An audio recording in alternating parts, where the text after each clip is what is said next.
Class 10th English की question bank में एक वीडियो पहले बन चुका है। दूसरे वीडियो में अपन पैसेज पढ़ते हैं। ये पैसेज 3 है।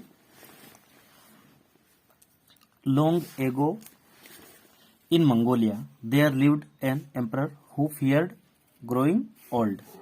मतलब बहुत पहले, है ना, बहुत पहले मंगोलिया में एक जो है सम्राट रहता था।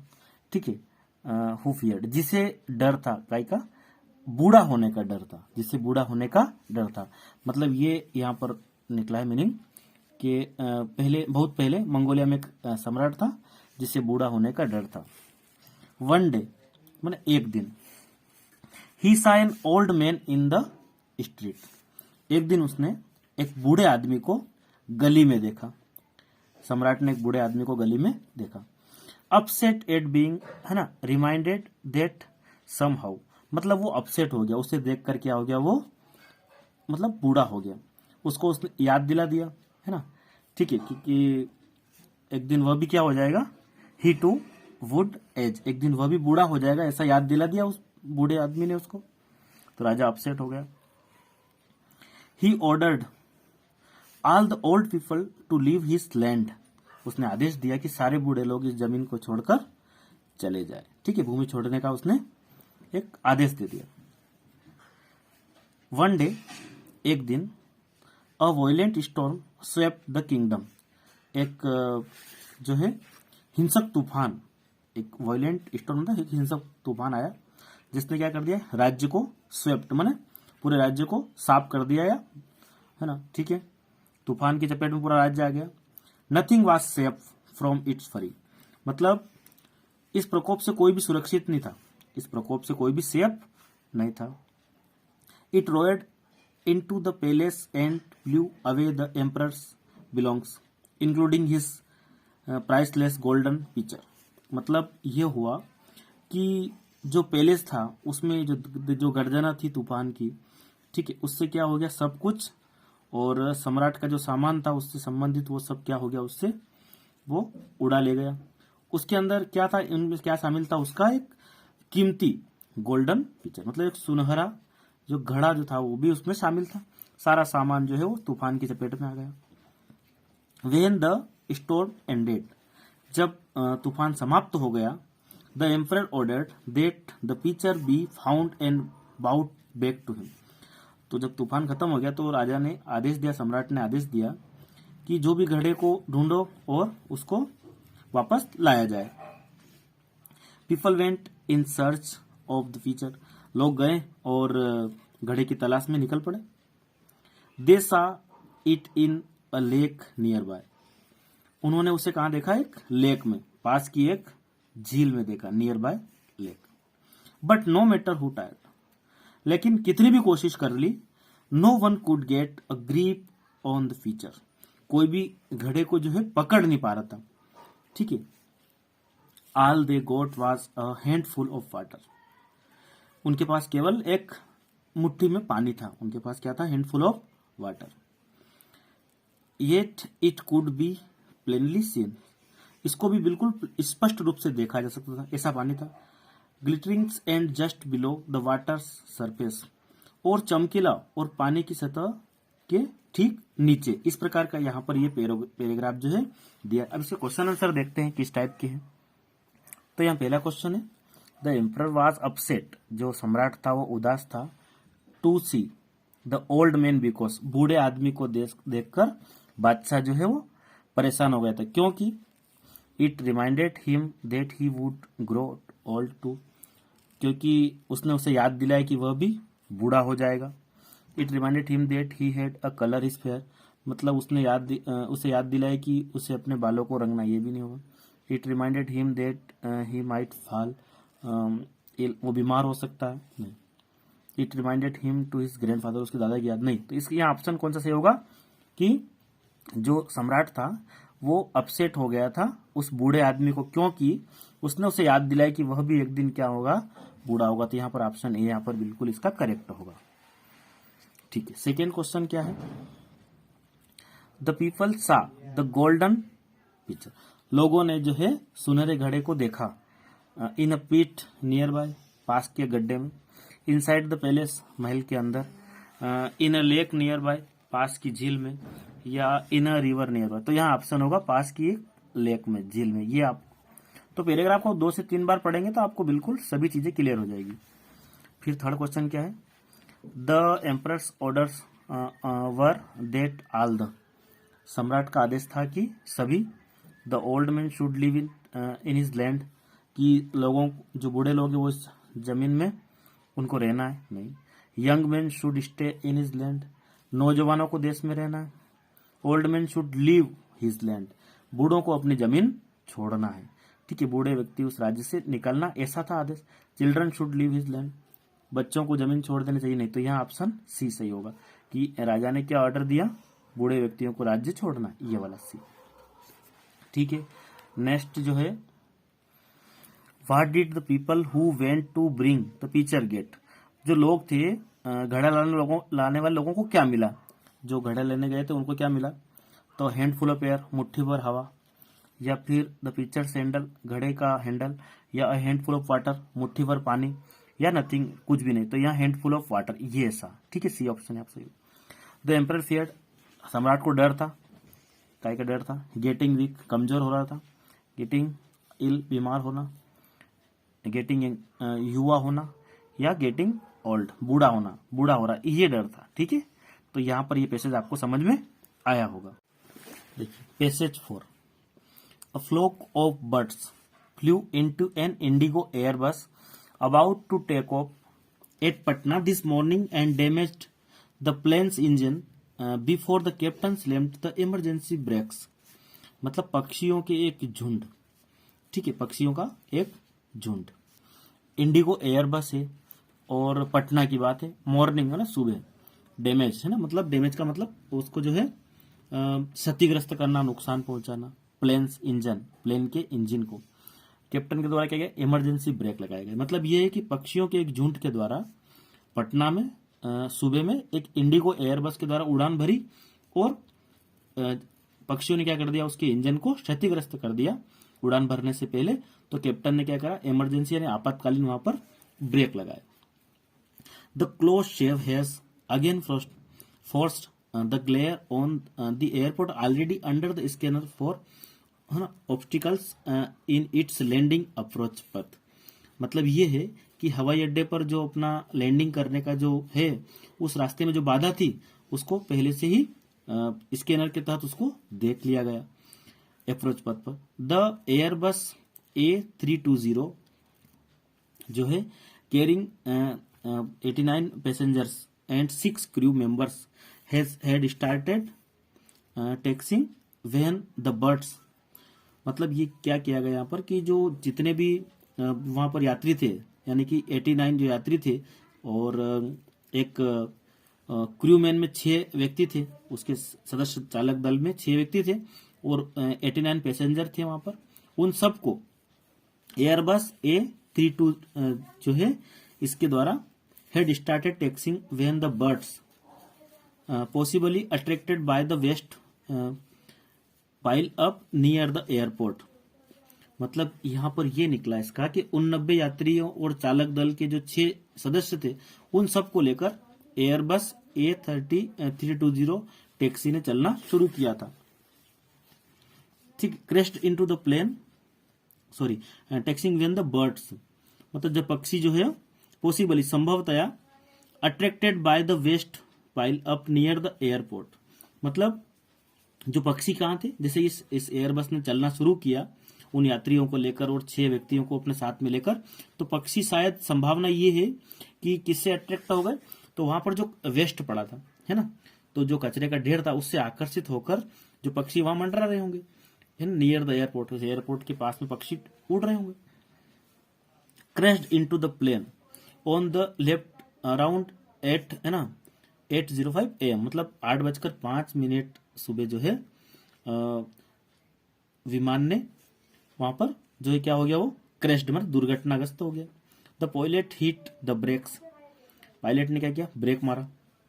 Bringing the plane to a screeching halt second before take off. मतलब कह सकते हैं अपन कि उसने कुछ सेकंड पहले ही एक तरह से क्या कर दिया, उसको एक पड़ाव आ गया, मतलब नीचे वापस उसको उतार दिया। सोर्स सेड, सूत्र कहते हैं, आप जानकारी देने वाले कहते हैं, the plane would have been running at speed of about 14 nautical miles 74 kilometre प्रति आवर्स एट द टाइम। सूत्र ये बताते कि उस समय जो विमान ने जो उड़ान भरी थी वो लगभग 40 नाटिकल मील की, यानी कि 74 किलोमीटर प्रति घंटे की रफ्तार से वो दौड़ रहा होगा। Flight 6E385 was scheduled to take off at 8:10 AM for Delhi and onward to Hyderabad, Bangalore and Visakhapatnam. मतलब फ्लाइट 6E385 जो वो दिल्ली के लिए सुबह 6:10 पर हैदराबाद और बेंगलोर और विशाखापट्टनम के लिए उड़ान भरनी थी। The left hand side engine, जो बाई साइड वाला जो है, of the aircraft got damaged after it was hit by the birds. मतलब पक्षियों की चपेट में आने के बाद विमान का जो बायां इंजन है वो क्षतिग्रस्त हो गया था। There were no casualties fortunately and all passengers were taken out of the aircraft immediately after the pilot took it to the parking bay. मतलब ये है कि सौभाग्य से कोई नुकसान नहीं हुआ, कोई हताहत नहीं हुआ, और पायलट ने क्या किया, उसको पार्किंग बे में ले जाकर तुरंत सभी यात्रियों को विमान से बाहर निकाल दिया। The aircraft has been grounded and it will operate only after the safety engineers of IndiGo give a fit to fly certificate. मतलब ये है कि उस विमान को रोक दिया गया और जो इंडिगो के जो सुरक्षा या कह सकते हम जो इंजीनियर है उनके सर्टिफिकेट देने के बाद ही, मतलब फिट है कि नहीं, फिट टू फ्लाई, उड़ने के लिए फिट है, सर्टिफिकेट देने के बाद ही इसको जो है संचालित होगा या चलेगा। An IndiGo source at Patna airport said, मतलब यह जो है पटना हवाई अड्डे के इंडिगो के एक सूत्र ने कहा कि क्या कहा, all passenger were accommodated on other Indigo flight. मतलब सभी यात्रियों को दूसरी इंडिगो की दूसरी फ्लाइट में उसमें बिठाया गया, है ना, सूत्र ने ऐसा कहा। Some important words fly into, कुछ महत्वपूर्ण शब्द है उड़ान से संबंधित। Hit against something take off, ठीक है, मतलब किसी चीज का के खिलाफ हिट करना, take off. Ready to fly slammed, push with a lot of force. Close shave, है ना, नैरो एस्केप ग्लेयर, मतलब क्लोज शेव मतलब बाल बचना, एक संकीर्ण रास्ते से निकलना। A long angry look scanner, a device for examining something obstacle, है ना, मतलब एक ऐसी डिवाइस जो किसी को नजर रखती हो, है ना। Hindrance screeching, a loud high unpleasant sound, मतलब एक लंबा और ऊंची आवाज में sound. Halt, stop scheduled, fix according to the time table. Casualties, victim bay, a marked section of ground inside outside a building for parking storing things. Grounded, है ना, to prevent an aircraft from taking off. ठीक है, अब यहाँ पर question है, close shave means, close shave का मतलब अ नैरो एस्केप, मतलब एक प्रकार से बचना। ठीक है, why did the birds fly into the plane, मतलब पक्षी विमान से क्यों, उड़ान के समय क्यों उसमें उड़े, तो it was taking off slowly, वो धीरे धीरे बंद हो रहा था। या as the captain slammed the brakes, ये भी नहीं। तो यहाँ पर ये है कि as the birds were attracted to the waste pile up near the airport, मतलब जो है पक्षी विमान के संपर्क में किस प्रकार आए, तो ये यहाँ कह सकते हम कि जो हवाई अड्डे के पास जो कचरे का ढेर जो था उससे अट्रैक्ट हो रहे थे, तब पक्षी विमान के संपर्क में आए। The passengers were allowed to get off the plane, यात्रियों को विमान से उतरने की अनुमति दी गई। इमीडिएटली, तुरंत, या फिर आफ्टर मेनी आवर्स, कई घंटों के बाद। After the plane was taken off the parking bay, मतलब यात्रियों को विमान में पार्किंग में ले जाने के बाद विमान से उतरने की अनुमति दी। द नेक्स्ट डे, अगले दिन। तो यह ऑप्शन, ये आपका सी सही होगा। द एयरबस इज, एयरबस क्या है, स्मॉल प्लेन, छोटा विमान। लार्ज प्लेन, बड़ा विमान। अ लार्ज बस या स्मॉल बस, तो यहाँ आएगा a large plane. What happen to the plane after the passengers were taken off. मतलब यात्रियों को उतारने के बाद विमान का क्या हुआ? It was grounded, it was discarded, उसे त्याग दिया गया, it was given a fitness, उससे फिटनेस सर्टिफिकेट दिया गया, या निरीक्षण किया गया और उसके बाद उसको इंस्पेक्टेड अलाउड टू फ्लाई। तो इट वॉज ग्राउंडेड क्या आएगा यहाँ पर? It was grounded.